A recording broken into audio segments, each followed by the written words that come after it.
Good morning in the Americas, good evening in Asia, good afternoon in Europe and Africa. It's exactly 4 p.m. here in Nairobi, time for Citizen TV Briefs. My name is Jimmy Mbogo. Let's get you informed on some of the stories making headlines across the country. A new Amnesty International report accuses the Kenyan government of using technology to suppress protesters during the 2024 to 2025 Gen Z protest. The report documents 128 killings, 83 enforced disappearances, and over 3,000 arbitrary arrests linked to the demonstration against the finance bill. Amnesty International says authorities deployed online harassment, disinformation, and unlawful surveillance to silence vocal youth. Amnesty also raises serious concerns over state surveillance, citing allegations that security agencies accessed phone data and location records, often without court orders, with Safaricom at the center of public scrutiny. The telecom giant, however, denied any wrongdoings. The report further accuses X platform of failing to curb coordinated hate and disinformation campaigns that targeted activists. Smear campaigns became the core tools of the state to undermine the credibility and reach of government critics. Some of these tactics facilitated and were later used to justify arrests, enforced disappearances, and the killings of notable protest organizers. Amnesty International estimates that across both sets of protests, June 2024 and July 2025, excessive use of force by security agencies resulted in the deaths of at least 128 people, 3,000 arrests, and over 83 enforced disappearances. Massive intrusions of surveillance have taken place over the last 1 year. And let's be clear, it's not just that people's rights to privacy has been undermined, but many of the cases we've discussed are related to serious crimes related to enforced disappearances, related to deaths and fatalities and disappearances. So I think it's important that the authorities interrogate the report, and the independent offices and constitutional commissions and Parliament essentially look at how do we strengthen the legal framework going forward. Moving on, the Independent Electoral and Boundaries Commission, IEBC, has fined 2 candidates in the Kasipul parliamentary by-election 1 million shillings each for violating the Electoral Code of Conduct. Independent candidate Philip Aroko and ODM candidate Boyd Were were fined following chaos that erupted on November 6th in Opondo area, where the two were campaigning in contravention in the campaign schedule agreed by IEBC. 2 people died and several others were injured during the violent confrontation between their supporters, a matter which is still under investigation by police in Oyugis. IEBC commissioners who condemned the attack on police officers who were pursuing suspects at Were's home last week have warned the 2 candidates that any further violation of the code will lead to tougher action, including their disqualification. Okay.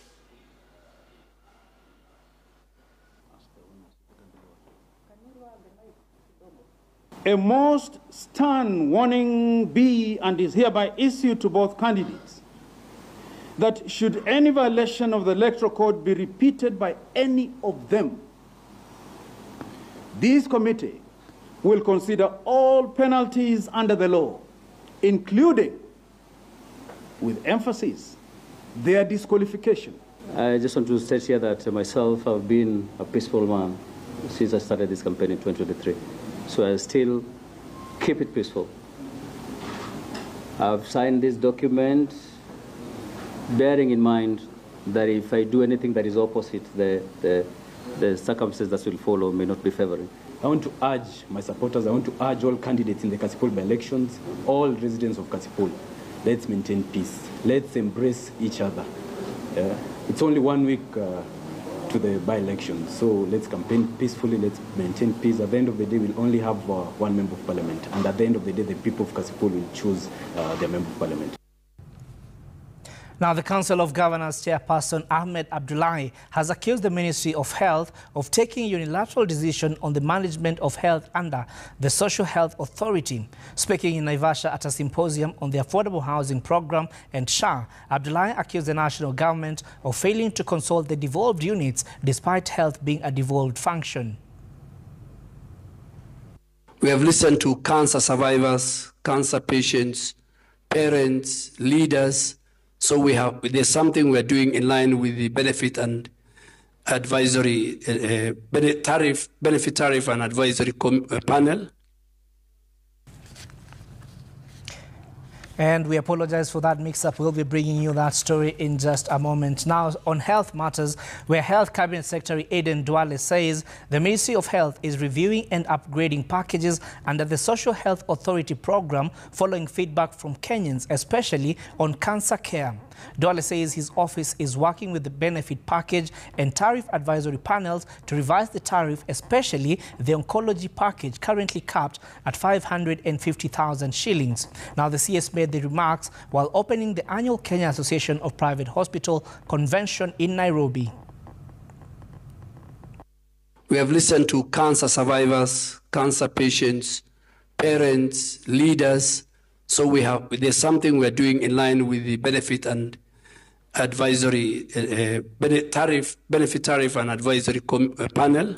And we want to get feedback from all of you on how we can all make sure we have a more sustainable health care delivery for our citizens, which has the hallmark of equity, affordability, and quality. And still on healthcare issues, where healthcare workers who are contracted under the defunct Global Fund program have today presented a petition to the National Assembly. The National Assembly Health Committee Chairperson, Dr. James Nyikal, has received a petition from 91 healthcare workers and says the committee will seek answers from the Ministry of Health on the way forward. The workers accused the ministry of failing to honor promises to absorb them on permanent and pensionable terms and says they have gone 16 months without pay. They were contracted in 2009 to support HIV and TB programs in 31 counties, but claim they were never devolved to county governments, leaving them in employment limbo. Kenya. We have done more than 10 times and we are not getting any solution. So the only thing that we want from this government of ours, we only want two things, bare minimum. We are requesting that we get paid our 16 months salary with immediate effects because it is long overdue. Secondly, we are requesting and we are demanding to be given permanent and pensionable employment, because we are Kenyans. When the Global Fund was coming in, they actually took care of the transition of these officers. And they made sure they had an agreement with the government through the Ministry of Treasury and the Ministry of Health that after the exit of Global Fund, the government was supposed to absorb these health workers. When they came in, TB was a major public health issue. This group of employees fought TB until now the numbers are down. Now that the numbers are down, the Ministry of Health have decided that they are useless. They are no longer useful. As a committee, we'll take up this matter. I'll actually ask the Speaker that this comes to our committee. Then we will look at it. And when it's come to the budget, I would actually want it to be done together with the UHC workers. Junior secondary school teachers and KUPPET leaders from Kisii are threatening to join hands and down tools come January. They want permanent and pensionable terms of employment. Speaking on Wednesday in Kisii town, the agitated JSS members have also promised to paralyze the smooth transfer of grade 9 pupils, saying the government is to blame for their woes. Additionally, they have called upon Treasury Cabinet Secretary John Mbadi to come clean on disbursement of their money to the Ministry of Education.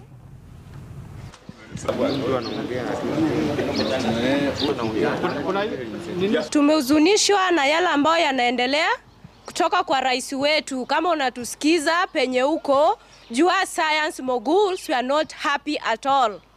Our contract inaisha 31st December. So coming date 5th January, if there is no confirmation, no class. The president said that we want to be as the great nations of Singapore. It's only in Kenya whereby we expecting the great futures with only $17 to be given to teachers. They were brought to fill the gap because the STEM teachers for sciences were not employed in junior school. This is a group that if they not attend to their learners in class, there will be no learning in those institutions. Tumewaambia kwamba hakuna kurudi shuleni hadi serikali imewaconfirm. Si vizuri tume ya kuajiri walimu iajiri walimu wa sayansi kama watu wa vibarua.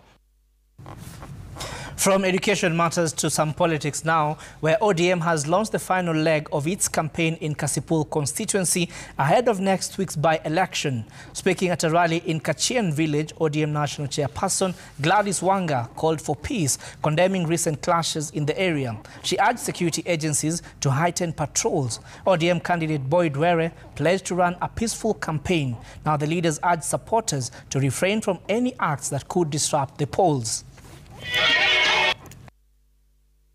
Never again will our young people lose their lives because of politics. Haitafanyika tena kwa hii Kasipul ama hii Homa Bay ama region yetu yote. Na sisi kama wanachungwa tumekubaliana ya kwamba kampeni zetu kama vile unaona leo tutafanya kwa amani, kila mtu arudi nyumbani kwa amani, na sisi hatuzungumzii mtu mwingine yoyote. I want to urge the people of Kasipul and all candidates in the Kasipul by-election, let's embrace each other. Let's campaign peacefully. At the end of the day, we only need one member of parliament. We as the ODM, we want to hold peaceful meetings and we'll maintain that up to 27th of November.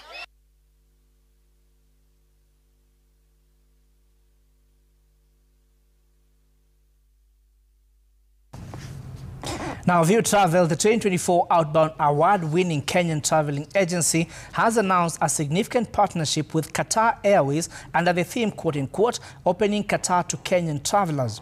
Now, the choice is informed by Qatar Airways status as one of the world's best airline and a leading carrier in Doha. The collaboration aims to leverage convenience of 3 direct flights from Nairobi to Qatar, making travel more accessible for Kenyans. For View Travel, this partnership with Qatar Airways is a crucial step in growth, allowing the brand to open up a wide array of international travel destinations to its Kenyan clients. A package. We've partnered in order to open up Qatar to the Kenyan traveler. So we have a festive package, which is from the 23rd to the 28th, 5 nights, at only $1,385 per person share. Such collaborations really do help us to open the market, the outbound market, to the Kenyan traveler. For us, it's all about advising, because we're just more than a travel company. We're also travel advisors. So it's coming up with those curated packages, but also advising our customers and our clients on the market, and also opening up the market, for other travel opportunities to our travel consumer. Now, Silas Wesonga and Stephen Otieno were treated to a sumptuous lunch by Shabiki.com after soaring to victory in Jet X Rubani Challenge, each bagging $500,000 shillings. Otieno from Kericho and Wesonga from Utawala in Nairobi say it is a moment they will cherish for years to come after turning a simple 100 shilling stake into a life-changing win as week 1 of week 2 winners respectively.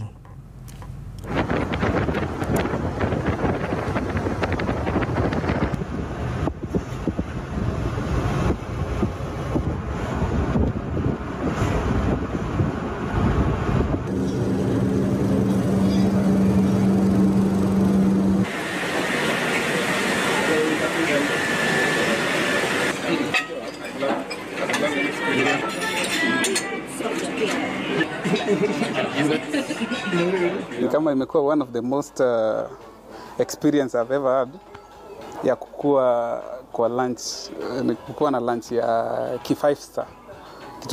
Chakula ni nyingi sana. Kwa mara ya kwanza nimeona nyama ya mamba, mpaka nyama ya ostrich. Kumbe si sumu, ni chakula. And congratulations to the two winners. Now, a family in Tasia, Nairobi County is looking for their 10-year-old firstborn son, Alvarez Shilungi,